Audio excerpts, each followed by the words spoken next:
Selama ini kita mengenal Arab Saudi dengan ritus suci bernama penyelenggaraan ibadah haji, Mekah, Madinah. Dua kota yang akrab di telinga orang-orang Islam bahkan ketika masih berusia belia. Namun, bicara tentang Arab Saudi tidak berhenti sampai situ. Arab Saudi merupakan cara terbaik untuk melihat bagaimana eksistensi sekaligus transformasi sebuah monarki yang berusia hampir 1 abad. Sepanjang usianya, kerajaan bernama Arab Saudi ini dipenuhi berbagai gejolak dari perang, perebutan kekuasaan, dan yang tak kalah krusial, minyak.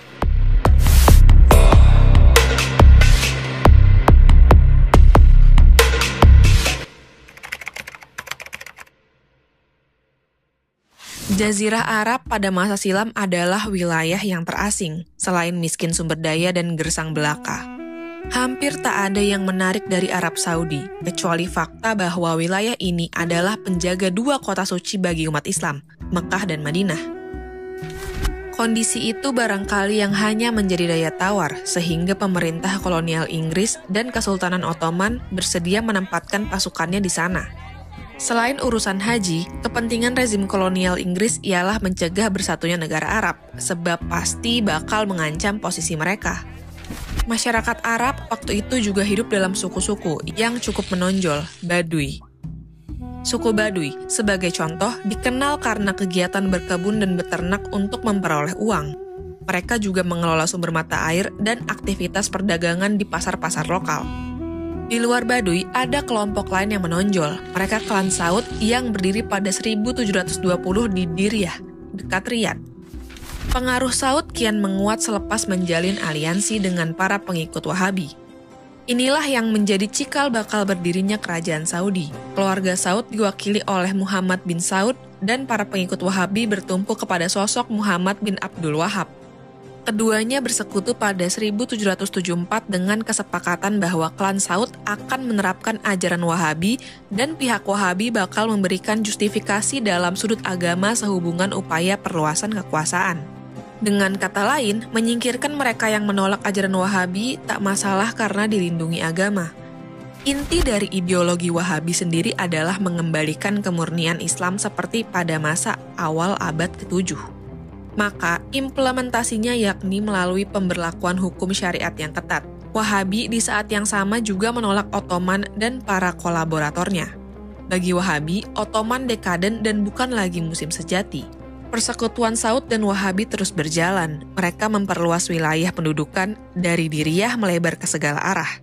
Doktrin Wahabi memberikan gelora baru untuk kampanye penaklukan, konversi keyakinan, serta asimilasi. Keduanya menarik suku lain untuk bergabung seperti Baduy. Perlawanan muncul dari suku-suku yang lain. Perang pun pecah.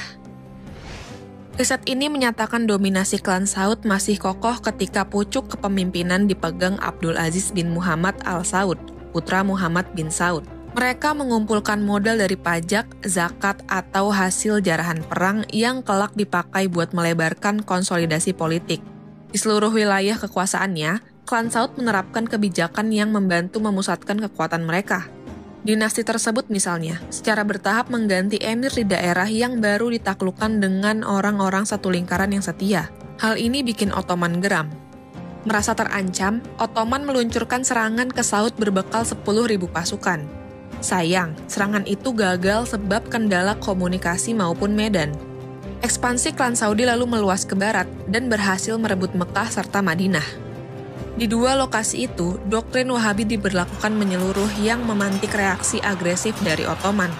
Kecamuk perang baru-baru benar bisa mereda pasca Perang Dunia I yang ditandai kolapsnya Ottoman, kolonialisme Inggris, sampai kemenangan klan Saud di berbagai pertempuran. Pada 1932, Abdul Aziz bin Saud setelah menyatukan suku-suku yang sempat berkonflik, mendirikan Arab Saudi dengan ia sebagai raja pertama. Meski sudah lepas dari konflik peperangan, masalah kerajaan tak otomatis hilang. Yang mengusik monarki waktu itu, kesejahteraan masyarakat Arab. Isu ini langsung mendapat jawaban dalam wujud minyak. Eksplorasi minyak di Saudi sudah dimulai sejak 1920-an. Hasilnya baru terlihat pada 1930-an, tatkala ahli geologi AS, Carl Twitchell, menemukan potensi cadangan minyak besar di wilayah timur. Pihak kerajaan antusias dan memberikan konsesi kepada AS untuk melanjutkan penggalian. Perusahaan minyak patungan dua negara juga dibentuk, Aramco. Imbalannya, AS diminta memberi bayaran uang tunai serta pinjaman ke Saudi. Pada 1938, Aramco memulai produksi minyak komersial di Dahran dengan kapasitas 500.000 barel per tahun. Pemilihan AS menjadi partner bisnis bisa dibilang unik. Pasalnya, di wilayah Arab dan semenanjung Persia, pemerintah kolonial Inggris yang berkuasa. Inggris memperoleh sejumlah konsesi di Kuwait, Bahrain, hingga Irak. Bagi Ibnu Saud, Inggris dianggap tidak fair dalam berbisnis. Belum lagi bicara perkara sentimen masyarakat Arab ke Inggris yang negatif. Pasca Perang Dunia II, produksi minyak Saudi melonjak. Begitu pula pendapatan negara yang sentuh 50 juta US dollar. Di waktu yang sama, rupanya minyak turut bikin kesenjangan. Yang kaya makin kaya dan yang miskin makin terjerembab. Raja Saud misalnya, memilih membagi kekayaannya dari minyak untuk pribadi dan keluarganya. Monarki Saudi seperti diguyur uang tunai yang belum pernah terjadi di masa lalu. Makin besar uang minyak, makin kuat posisi Saudi sebagai negara. Pada 1960-an, 80% pendapatan negara berasal dari minyak. Dengan kekuatan itu, OPEC berdiri dan bertujuan mengendalikan produksi minyak global. Di titik ini, minyak tidak cuma komoditas, melainkan alat politik. Pada 1973, negara-negara dalam OPEC melakukan embargo minyak ke AS yang mendukung Israel di Perang Arab-Israel. Harga minyak naik 3 kali lipat dari 3 US dollar per barel menjadi 11 US dollar. Saat perang Iran-Irak meletus, Saudi merapat ke Irak karena melihat Iran yang lebih mengancam. Saudi memberikan bantuan berbentuk uang. Di sisi lain, Saudi menaikkan harga minyak supaya melemahkan finansial Iran. Ketika Afghanistan diinvasi Uni Soviet pada 1980-an, Saudi mengucurkan miliaran US dollar untuk persenjataan dan kemanusiaan. Dalam konteks penjajahan Israel atas Palestina, Saudi turut mendanai organisasi pembebasan Palestina. Nah, kalau kamu bertanya dari mana Saudi mendapatkan uang buat mensupport aktivitas mereka dalam geopolitik Timur Tengah, minyaklah jawabannya. Dalam banyak hal, posisi Arab Saudi ditentukan dan dibangun berdasarkan kekayaan minyaknya. Minyak dan pendapatan ekspor mereka merupakan landasan utama bagi model pembangunan politik dan ekonomi. Juga kontrak sosial antara dinasti penguasa dengan masyarakatnya. Pendapatan dari minyak, bukan pajak, telah memodali Saudi dalam konteks pembangunan infrastruktur, lembaga negara, hingga nantinya paket layanan untuk kesejahteraan warganya. Suksesi kerajaan di Saudi dilakukan berdasarkan garis darah keturunan, dari saudara atau anak. Dan suksesi terkadang tidak berjalan secara mulus, ada intrik maupun pertumpahan darah. Pada 1975, Raja Faisal dibunuh keponakannya sendiri, Pangeran Faisal bin Musaid, dengan motif yang masih misteri. Saat berkuasa, Faisal dipandang berhasil mengubah citra Saudi menjadi negara modern berkat keberadaan minyak, menjauhkan kesan feodal yang melekat pada kepemimpinan Raja Saud.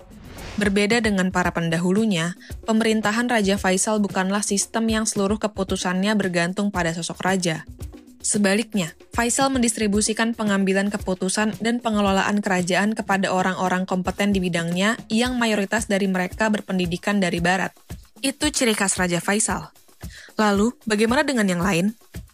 Raja Saud sering jadi sasaran kritik lantaran gaya hidup mewahnya. Kemudian Raja Khaled dikenal memberikan kontrol luas kepada pemuka agama konservatif dalam urusan pendidikan. Lalu Raja Fahd menjadi bukti betapa hangatnya relasi Saudi dengan AS. Sementara Raja Abdullah dan Raja Salman populer berkat reformasi ekonomi yang mereka ambil buat kepentingan Saudi. Kini, nasib kerajaan berada di tangan Muhammad bin Salman, anak tertua Raja Salman yang ditunjuk jadi putra mahkota pada 2012. Pemilihan MBS, panggilan populernya, menggeser jatah Muhammad bin Nayef, sepupu Raja Salman. Suksesi kepada MBS dijalankan setidaknya sejak 2015 ketika ia diberi jabatan strategis seperti Menteri Pertahanan. Seiring waktu, kekuatan MBS kian membesar.